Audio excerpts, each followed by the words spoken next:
Okay, so I'm going to pick up right where I left off with the very next slide on chapter 13 and 14, where it discusses the cranial nerves.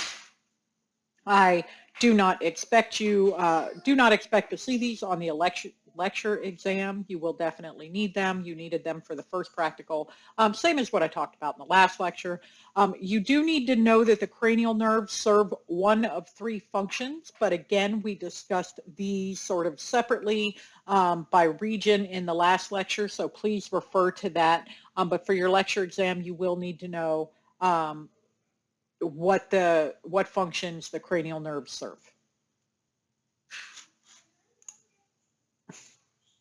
Now, for the remainder, there's a big group of slides here where it goes individually through different types of nerves, and it talks about, of course, where it's located. I'm not as worried about that for lecture. What I need you to know are the consequences of a lesion to a nerve.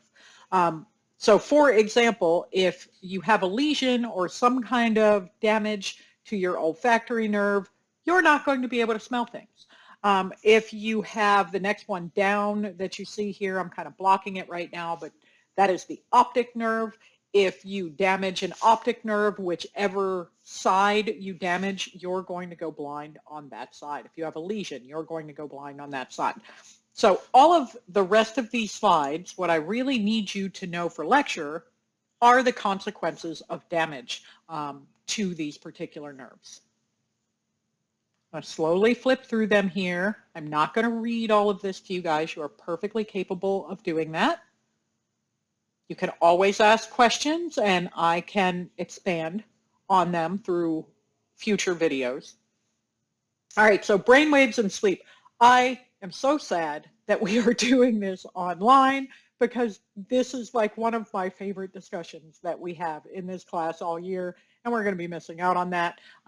We could definitely have a discussion in our weekly WebEx meeting.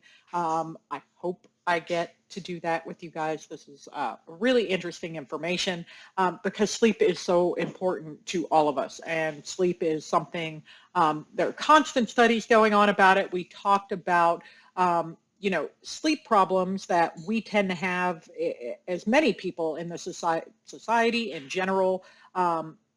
Plenty of academics have huge issues with sleep for numerous psychological reasons, but we are talking about physiological reasons here.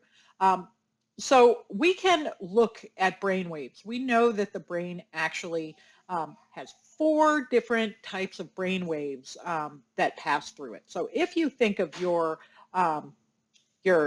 EKG or the ECG that you did with the little frog, where you put the frog leg up, where you are, sorry about that, you are looking at the muscle contractions as they happen. This is very, very similar, only you're looking at the brain's electrical activity instead of the electrical activity in a muscle. So an EEG is a summation of all of the action potentials that happen, and in order to record these for a particular moment, they put all of these electrodes all over your scalp. If you've ever had a sleep study done, they set you up for a sleep study. You're not supposed to take any medications because, that changes your brain waves when you're sleeping. And they'll put you in this nice comfy bed in a very sterile type of room. And they put all of these monitors all over your body. They have you in a blood pressure cuff. They have your head has like 30 or 40 wires sticking out of it. And they go, okay, go to sleep. And I've got to feel like through lots of experience with this over time, they can sort of take out the noise that happens due to that, but it's surely not going to be an ideal situation. But again, like I said, they probably know how to eliminate most of the noise of that. It's just, I've done one of those and it's kind of ridiculous because it's like the least comfortable night's sleep I think I've ever had. So they put all of these electrodes all over your scalp, and they actually look at the patterns of brain waves. They can tell what stage of sleep you're in based on your brain waves. So I need you to know these 4 type of brain waves, what they look like and how to recognize them. So if you're just sitting, let me put this back up for a second. If you are just sitting and you're giving your brain a break from in the middle of studying, and you just kind of sit back and close your eyes, you're not going to sleep, you just have your eyes closed, your brain starts giving off these alpha waves. So the action potentials occurring are happening at a rhythm enough that you've got these alpha waves that I'm showing here. So this is just resting. Why do you need to close your eyes? For you to get to have regular alpha waves, because you need to cut off some of those sensory signals. So keep that in mind as we're going through all of these. Now, beta waves are something that you are probably producing right now as you're listening to me and you're processing this information. Beta waves are what happens when you do your homework or you're taking an exam. Whenever there's really intense mental activity, if you notice, the peak between these waves is really short and tight. They're very close together. Theta waves occur in children. They occur in children, but they can also occur in adults. If there's a brain disorder or if you're just really frustrated about something, you get theta waves. So you can actually have a way to visualize anxiety and stress or frustration in an adult. So when you are popping between YouTube and Blackboard and keeping everything straight between all of your classes, you are probably making theta waves because it's probably causing a lot of frustration. So just keep that in mind. You would use it as an opportunity to process or whatever you need to do. All right, so the delta waves are the big, deep waves. These are the ones that happen when you are in really deep sleep. Infants tend to produce a lot of delta waves, and if you've got a really bad or severe brain disorder, not all of them, of course, just certain ones, delta waves are also something that your brain tends to reduce or to produce. Now, when it comes to sleep, you are constantly going through this cyclic pattern of NREM, which is non-REM, and REM sleep. REM sleep is, REM is rapid eye movement. So they just say NREM as any period where you are not in that rapid eye movement stage of sleep. So sleep is actually a really predictable thing that we know very well when it is normal. That is the trick to this, right? So if you notice here in stage 1, this is that you've got your alpha and beta waves that are intermingled with each other, either just sort of relaxing or an intense period of study or focus. And then the waves start to change here at stage 1. And if you follow this across, you will notice that stage 1 happens in a very predictable, cyclical manner. When you have fallen asleep, at about an hour and a half after you fall asleep, you will be in stage 1 again. About 3 hours, from 3 to 3.5 hours, you will be in stage 1 again. This is when you are in your lightest stage of sleep. This is that sleep that happens when you take a 15-minute nap. For those of you that can take 15-minute naps. I don't take naps because I need 2 or 3 hours or I'm miserable. But I have seen I've known enough military people, and for those of you that know veterans or know military people, they have sort of been trained to take these 15-minute naps. And I have literally seen them go, okay, I'm going to take a nap now. And they're just sound asleep like within 30 seconds. And then at 15 minutes, they are wide awake again. And you can train your brain to do this. And this is why. It's a very predictable pattern. So if you're going to take a nap, it is really best to wake up at the end of that stage 1 period, because the further you get away from stage 1, so for example, stage 2 is just a little further out. And then stage 3 occurs at about the 30 to 45-minute mark. The further down you get, the deeper in sleep you get, not only is it harder to wake up, but you're going to be a lot less happy waking up from those. It's going to take your brain longer to kind of kick back into gear. So there's a lot that we can learn from this. So you notice as we get down here, we're in deep sleep. We have these cyclical patterns that over the night, this deep sleep tends to, you only really do it twice. You do it from like 50 minutes to like an hour and 15 minutes, and then it will happen again between 2 hours and 2 hours, then 45 minutes or so. It is that predictable if your sleep cycle is not messed up. Keep in mind, it completely changes if you add medication to this mixture. This is just what the brain does when left alone all by itself. What a healthy brain does, anyway.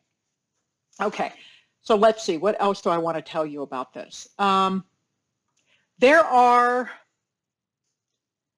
trying to have to include the portions of the discussion that I normally have with you all.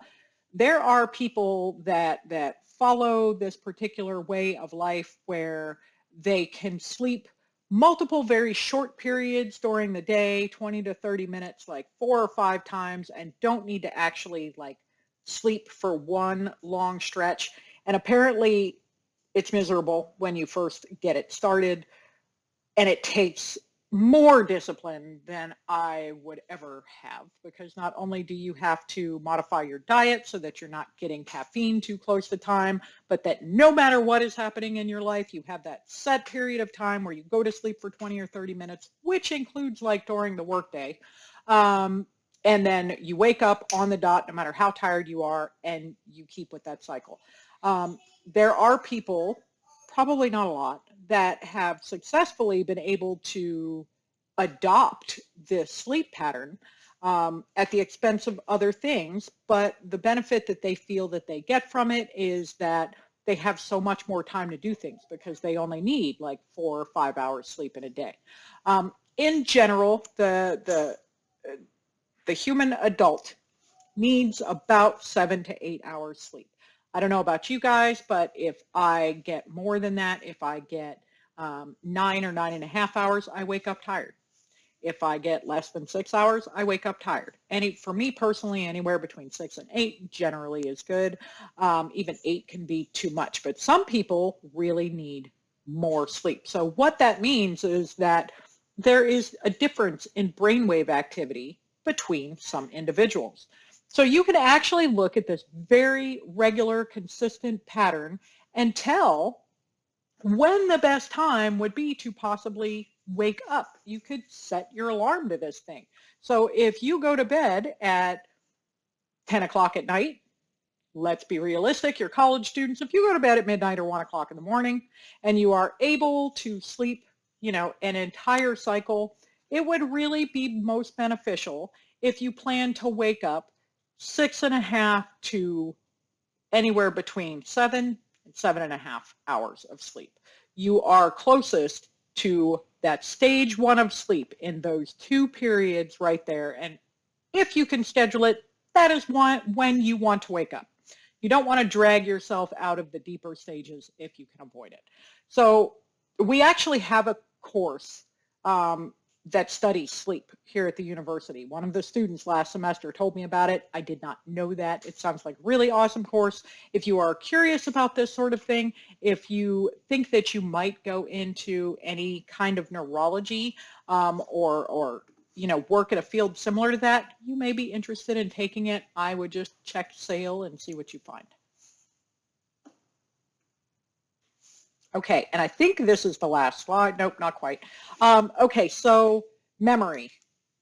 Just checking time. All right, so memory. There are different types of memory, and you need to understand the difference. I will ask you questions about this. As a matter of fact, this slide here, I like to show to brand new college students to make a very clear point about the importance of different types of study methods.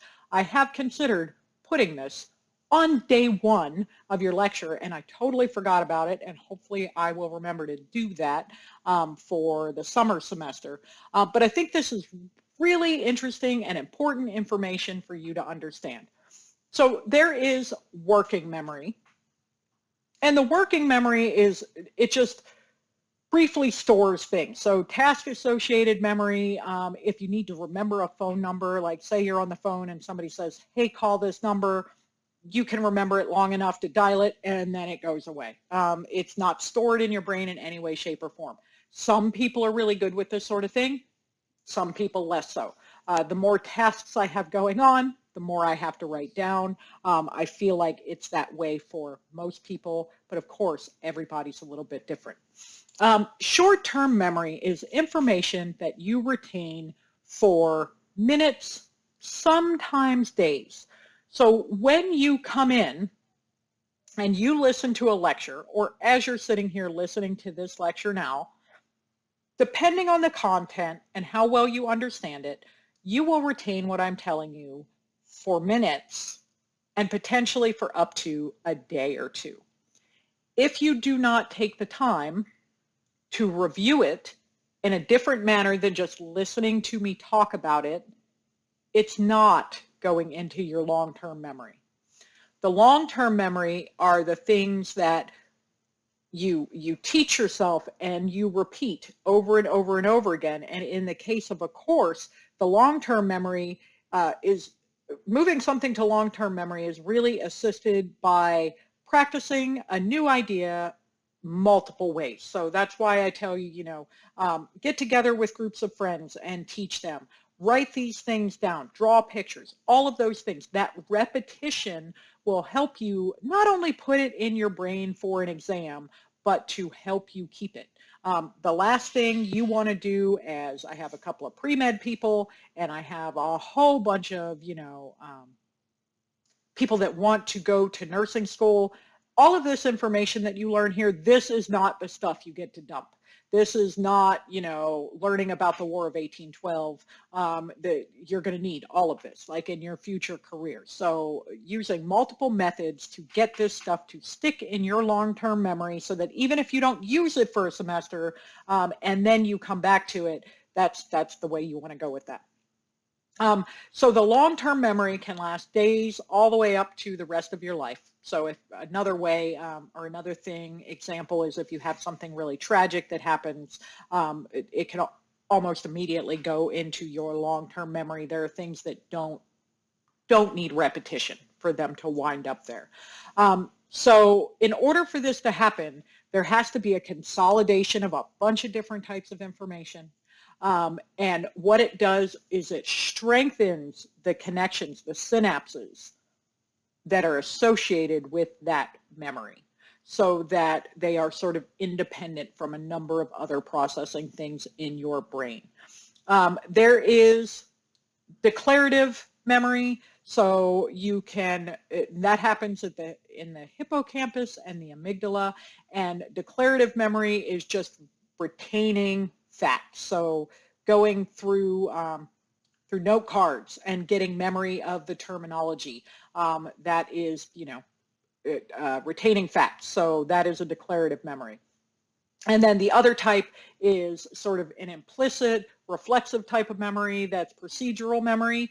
So once you learn or develop a skill and you do it over and over again, that is procedural memory. So one they mentioned here would be riding a bicycle, and that occurs in the cerebellum and the premotor area. Another one that I can think of right away is touch typing, which I talked about in the last video as well. You've developed a skill, and it's something that at a certain point you have done enough that it is just something that happens. That is a procedural memory type of thing. So I remember how to do certain procedures. I think I will leave that slide there. That's pretty much what you need for the exam. I feel like this is going to be one of those topics that I'm going to come back to that you're going to have questions about. But we will leave it there for the meantime, and if you need more examples, I can definitely give those. Got lots of fun examples for memory. Okay, and then the limbic system. I promised you guys we would talk about this a little bit separately from everything else. But at the same time, I think I covered pretty much all that I needed to with the limbic system. You need to know where it's at. So it's part of the cerebrum and the diencephalon, and that it is your lizard brain. It is your primal brain. Like, it is not higher order thinking at all. It is the area that establishes your emotion. It helps link stuff that is going on in your cerebral cortex with the automatic functions of things. It facilitates memory storage and retrieval. Like I said, whoops, hang on, let me fix that. Click the wrong thing.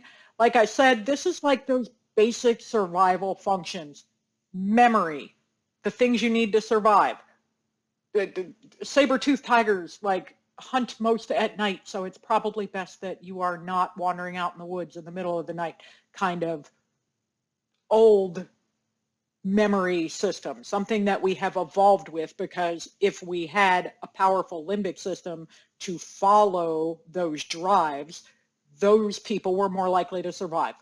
So those people that had a better developed limbic system were able to reproduce, hence how we have evolved to where we are now. So memory, reproduction, nutrition, and again, I really associate the limbic system with emotions, specifically things like fear and rage and survival type of emotions. So that is all that I'm going to say on the limbic system. I just wanted to make sure we did a quick overview of all of this stuff. Please remember, I'm not looking for the anatomy here. Again, I've got a thing over here. I've got a monitor over here. Probably looks ridiculous when I do that, but I'm not talking about you guys being able to identify the anatomical structures for the lecture portion. Please understand that. I want you focused on the things that I need you to get for lecture that you probably already got in lab anyway. That's why we divide this course up the way we do. So that being said, you can still absolutely ask questions in the discussion board. You may or may not get an answer. Hey, that's lab stuff. We're not going to address that. But please ask them anyway, and I will check the discussion board at the end of the weekend and hopefully get up a response video before our 1 p.m. meeting. So let me know if you need anything else in the meantime. Like and subscribe so you wherever that is so you guys can get more information, and I will see you all next week.